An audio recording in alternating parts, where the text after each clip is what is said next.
হযরতে ফাতেমা রাদিয়াল্লাহু আনহা 3 দিন পর্যন্ত উপাস, আলীও উপাস, ফাতেমাও উপাস। একদিন জোহরের নামাজ পড়ি আলী ঘরে আসছে, ঘরে আসি ফাতেমারে কয়, ও ফাতেমা, আমি যখন মসজিদ নববীর থেকে জোহরের নামাজ পড়ি বাইর হইছি, দেখলাম আল্লাহর এক বান্দা নবীজির জন্য 6টা ছাগল নিয়ে আসছে। সবগুলা ছাগল হাদিয়ার ছাগল, সৎকার ছাগল না। তুমি যদি একটু যাও, আমরা তো সৎকা খাইতে পারবো না, হাদিয়া তো খাইতে পারবো, নবীজিকে যাইয়া যদি একটু বলো, আমরা 3 দিন পর্যন্ত উপাস, তা আব্বাজান হয়তো একটা ছাগল তোমাকে দিবে, আর একটা ছাগল দিলে আমাদের উপবাসটা একটু কাটবে, আমাদের ক্ষুধাটা একটু নিবারণ হবে। তুমি কোনো যাইয়া দেখবানি কোনো কনে কয় আলী রাদিয়াল্লাহু আনহু।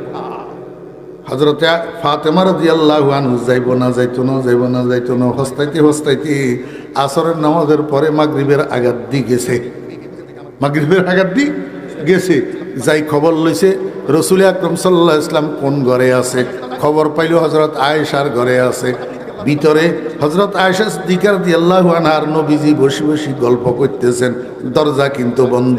ফাতেমা রাদিয়াল্লাহু আনহা যাইয়া দরজার মধ্যে দিছে টোকা। দরজার টোকা শুনি রহমতুল্লিল আলামিন লাফ দিয়ে উড়ে গেছে কই বসাতো। রসুল আকরাম সাল্লাল্লাহু আলাইহি ওয়াসাল্লামের কাঁধের উপরে একটা চাদর ছিল, লাফের লগে চাদর হুদ্দার নিচে পড়ে গেছে।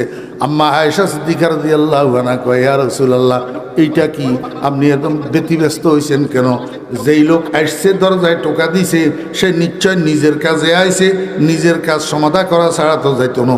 আপনি কি এরকম লাফাই উঠলেন, চাদরটা পর্যন্ত নিচে পড়ে গেল, এরকম ব্যতিব্যস্ত কেন হইলেন?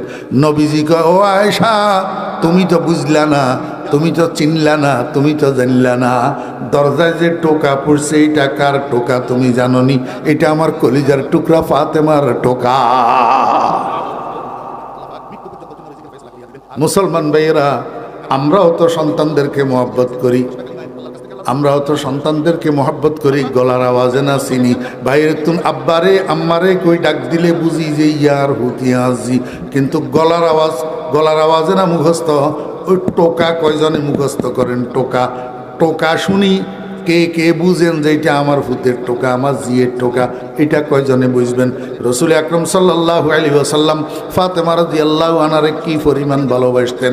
ফাতেমার টোকা পর্যন্ত নবীজির মুখস্থ ছিল।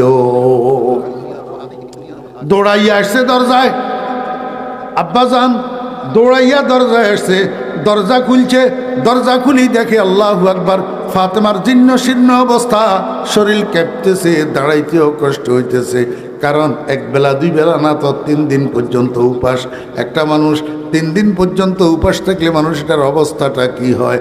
এমতো অবস্থায় রসুল আকরাম সাল্লাল্লাহু আলাইহি ওয়াসাল্লাম জিজ্ঞেস করে, মা, এই অসময়ে তো তোমার আসার কথা নয়, এই অসময়ে সামনে মাগরিবের নামাজ, অসময়ে কেন আসলা? হযরতে ফাতেমা রাদিয়াল্লাহু আনহা কয়, আব্বাজান, আমি এবং আপনার মেয়ের জামাই, আমরা দুজন আজকে 3 দিন পর্যন্ত উপাস, চুলায় আগুন জ্বলে না, ক্ষুধার জ্বালা আর বরদাস্ত করতে পারি না। আলী জোহরের নামাজ পড়ি আমারে যাইয়া জানাইলো আপনার কাছে নাকি 6টা ছাগল আসছে, হাদিয়ার ছাগল। তো আমরা আলে রসুল, আলে বাইতে রসুল, আমরা সৎকা না খাইতে পারি না, কিন্তু হাদিয়া তো খাইতে পারি। এই জন্য আলী আমারে পাঠাইছে, একটা ছাগল যদি আপনি আমাদেরকে দেন, আমরা ক্ষুধা নিবারণ করতে পারি। আমার বেহরা দোস্ত আবাব, হযরতে রসুল আকরাম সাল্লাল্লাহু আলাইহি ওয়াসাল্লাম যেই মেয়েটার টুকা পর্যন্ত মুখস্থ করছে, এই মেয়েটারে এখনো পর্যন্ত ঘরে যাওয়ার জন্য বলে নাই, ঘরে যাওয়ার জন্য বলে নাই। কয়, ও ফাতেমা, আলী তোমার যেটা বলছে এটা কথা ঠিক, আমার কাছে 6টা ছাগল আসছে এবং এই 6টা ছাগল হাদিয়ার ছাগল, যেই কথাও ঠিক, একটা আমি তোমারে দিলে দিতেও পারি, এই কথা ঠিক।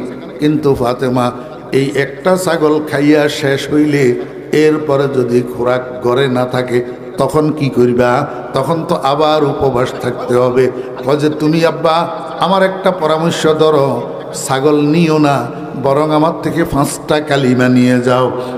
তুমি ঘরে যাইয়া স্বামী স্ত্রী দুজনে অজু করিবা, অজু করে 2 রাকাত সালাতুল হাজত পড়িবা, 2 রাকাত সালাতুল হাজত পড়ি আল্লাহর কাছে মুনাজাত ধরিবা, মুনাজাত ধরি বলবা ইয়া আউয়ালাল আউয়ালিন ইয়া আখিরাল আখিরিন ইয়া যাল কুওয়াতিল মাতিন ইয়া রাহিমাল মাসাকিন ইয়া আরহামার রাহিমিন।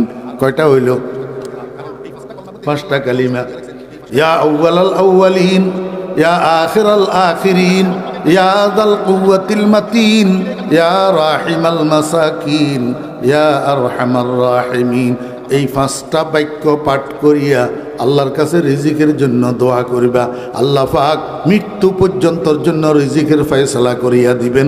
আর কোনো সময় রিজিকের অভাবে উপাস থাকতে হবে না, কারণ এই 5টা কলমার মধ্যে আল্লাহ পাক এমন শক্তি দিয়া রাখছেন, এই 5টা কালিমায় আল্লাহর কাছ থেকে আল্লাহর রহমতের টানিয়া নিয়ে আসে।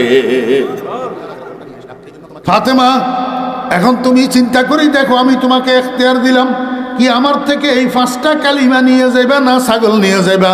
ছাগল নিলে এই কালিমা 5টা পাইবা না, কালিমা 5টা নিলে ছাগল পাইবা না, কোনটা নিবা? আমার বেহরা দোস্ত আবাব একটু বুকে হাত দিয়া কর না। যদি ব্যাপারটা আমার লগে হইতো তখন আমি কি কইতাম? আমি কইতাম আব্বা রাখেন আপনার 5 কালিমা, আমারে ছাগল দেন, ফেটের বুকে জান বাসে না। হ্যাঁ, কিন্তু হযরতে ফাতেমা রাদিয়াল্লাহু আনহা কি কয়, আব্বা জান ছাগলের আমার দরকার নাই, আমি ওই 5টা কালিমা নিয়ে ফেরত গেলাম। যখন ফাতেমা ঘরে যাইয়া পৌঁছাইছে, আলী দেখছে ফাতেমার হাত খালি, ছাগল তাগল কুস্তা নাই। আলী কয়, ও ফাতেমা, নিশ্চয় তুমি যাওয়ার আগে বুঝি আব্বা জানে ছাগলগুলা বুঝি বিতরণ করে ফেলছে, এই জন্য তোমাকে আর দেয় নাই। ফাতেমায় কয়, না না, ঘটনা এমন না। পুরা ঘটনা যখন আলীকে ফাতেমায় শুনাইছে, হযরত আলী রাদিয়াল্লাহু আনহু কি উত্তর দে শুনেন। হযরত আলী রাদিয়াল্লাহু আনহু কয়, হানি আল্লাহকে ইয়া ফাতেমা, ও ফাতেমা তোমাকে মোবারকবাদ দিলাম, তোমাকে মোবারকবাদ জানাইলাম।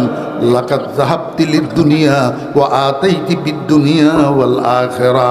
ও ফাতেমা, তুমি তো গেছিলা শুধু দুনিয়ায় আনার জন্য, শুধু দুনিয়ায় পাওয়ার জন্য, আর আসার সময় তুমি আমার জন্য দুনিয়া আর আখিরাত দুটোটা নিয়ে আসলা, এই জন্য তোমাকে মোবারকবাদ।